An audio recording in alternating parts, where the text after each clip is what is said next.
let's make the call to the bullpen and welcome in Jerry Blevins. Jerry, well, you got a little dirt on your lip there? What's going on there? Oh, this whole thing? Don't worry about that. Pretty honest comments there, Jerry, from Luis Severino. What'd you make of what he had to say about the tipping? Yeah, I loved what I heard. I mean, pitching is such a mental thing. You know, sports in general, it's my favorite side of the game that not a lot of people dive into. Number one is his awareness of the issue. You know, you think about tipping or mechanics and you get so involved, especially mid-season, thinking about that you stop trying to get big league hitters out and thinking about pitch sequencing and location, and it gets away from you. You do so many things about denying that you have an issue, and you push these things out, and then it pops up in a big way. I dealt with that in 18 with my curveball, and it snowballed. And I think that's what happened to Severino with tipping. But he's aware of it. He's addressing it now in the offseason. And I think once he figures out what the problem is, finding the solution is a much easier process than figuring out what the issue is. Jerry, you broke it down pretty well last week on BNNY as far as the mechanics of it. But the thing that's unusual, I think, with Sevy is that we've heard about this for years now, that maybe it's been different things at different times. Usually a pitcher can fix it and move on from that. How rare is it to see this continue for years? I mean, not all the time, but off and on. And is it an indication that he just has trouble mentally dealing with it and falls into old habits when he gets into maybe stressful situations?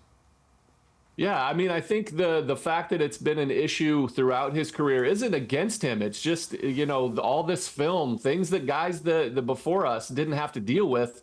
They're constantly looking for things from all angles, watching every replay. And he does some things because he's a big-bodied guy, the way he puts his glove. Sometimes you can get away with it. And he's got such great stuff that he was able to eliminate like worrying about tipping his pitches and just rely on his ability to do that. Well, last year, coming off of major injuries, I think it just got into his confidence side of what he was doing. And he's out there thinking like, did that fastball get blasted because I tipped it? Or is it because I threw it down the middle? Or is it bad sequencing? And I think he lost his confidence in what he was capable of doing regardless of the tipping. And so I think if he addresses his inner, like the mental side of things, I think the mechanical side will be the easy adjustment. You know, it does seem to me, Jerry, like we try to figure out, oh, man, he got tattooed last year, he was throwing batting practice. I know there have been some injury issues with Sevy, but usually when he's healthy, he's been pretty good. So the tipping to me would make sense that that's a problem.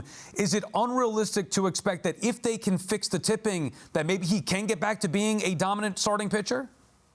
I think that's exactly what the Mets are expecting him to do. I think you give a guy like that a bounce back year. I think that's my expectations for him as well. I think he can be elite like that. More so, he doesn't have to worry about completely eliminating the tipping. He can make it less obvious. He can mix up some things that I could break down at a further point. But the key to him being able to pitch without it is the awareness that he's thinking about it too much while he's pitching. He needs to eliminate that thought process and worry about getting big league hitters out, executing, getting to his release point, and that is when he's most effective. If tipping becomes a problem, address it, but outside of that, just focusing on pitching and staying confident on the mound.